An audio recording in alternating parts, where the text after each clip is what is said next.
మెదక్ జిల్లా వెల్దుర్తి మండల కేంద్రంలో కాంగ్రెస్ పార్టీ అధినేత్రి సోనియా గాంధీ జన్మదిన వేడుకలు ఘనంగా నిర్వహించారు. సోనియా గాంధీ జన్మదినం సందర్భంగా స్థానిక చౌరస్తా వద్ద మండల పార్టీ అధ్యక్షుడు మహేష్ రెడ్డి ఆధ్వర్యంలో కేక్ కట్ చేసి సంబరాలు నిర్వహించారు. ఈ కార్యక్రమంలో కాంగ్రెస్ పార్టీ మండల అధ్యక్షుడు మహేష్ రెడ్డి, జిల్లా నాయకులు నరేందర్ రెడ్డి, మాజీ అధ్యక్షుడు నరసింహారెడ్డి, మాజీ society chairman Shekar Goud, society director Krishna Goud, Sheikh Reddy, Edulapalli మాజీ సర్పంచ్ దుర్గా గౌడ్, కాంగ్రెస్ పార్టీ పట్టణ అధ్యక్షుడు మల్లీశ్వర్, జిల్లా మహిళా మండల అధ్యక్షులు ముత్తాబాయి తదితరులు పాల్గొన్నారు.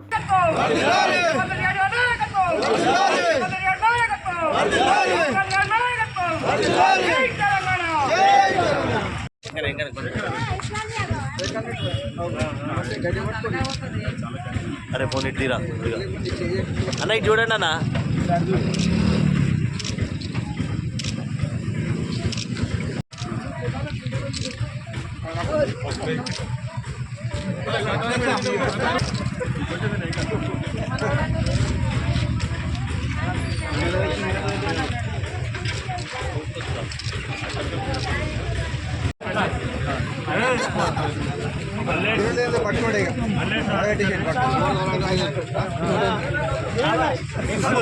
ఈరోజు 6 దశాబ్దాల కాల నిలవేర్చిన తల్లి సోనియా గాంధీ గారి పుట్టినరోజు వేడుకలు వెల్దుర్తి పట్టణంలోని కార్యకర్తల మధ్య ఈరోజు ఇక్కడికి వచ్చేసినటువంటి మండల పార్టీ అధ్యక్షుడు మహేష్ రెడ్డి, టౌన్ ప్రెసిడెంట్ హౌసుల మల్లేష్ గారు, అలాగే మాజీ అధ్యక్షుడు నరసింహారెడ్డి గారు, మాజీ సర్పంచ్ శేఖగౌడ్ గారు, దుర్గాగౌడ్ గారు, అలాగే చాలామంది ఉన్నారు, షేక్ రెడ్డి గారు, అందరికీ ముక్తాబాయి గారు, అందరికీ నా హృదయపూర్వక నమస్కారాలు తెలియజేస్తూ పత్రికా మిత్రులకు.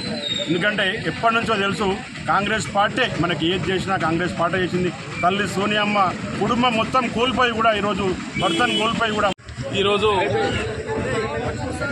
డిసెంబర్ 9 సోనియా గాంధీ గారి 78వ జన్మదిన వేడుకలు వెల్దుర్తి మండల వ్యాప్తంగా వెల్దుర్తి మండల కేంద్రంలో కాంగ్రెస్ పార్టీ నాయకులు కార్యకర్తల మధ్యన ఘనంగా జరుపుకోవడం జరిగింది. సోనియా గాంధీ గారు మరి రాజీవ్ గాంధీని వివాహం ఆడిన తర్వాత తన సొంత అత్తైనటువంటి ఇందిరాగాంధీ గారిని భర్తను కోల్పోయి తన కర్మభూమి అయినటువంటి మరి భారతదేశంలోనే ఉండి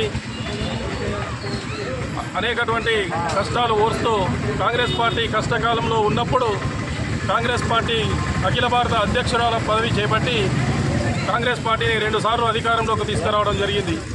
2004లో యూపీఏ చైర్పర్సన్గా కాంగ్రెస్ పార్టీ అధికారంలోకి వచ్చిన తర్వాత పేద ప్రజల సంక్షేమానికై మరి ఆహార భద్రత చట్టం అయితేనేమి, అదేవిధంగా సామాన్యుడికి ప్రశ్నించడానికి ఆర్టీఐ యాక్ట్ సమాచార హక్కు చట్టం అయితేనేమి. మరిన్ని అప్డేట్స్ కోసం మా ఛానల్ని సబ్స్క్రైబ్ చేయండి.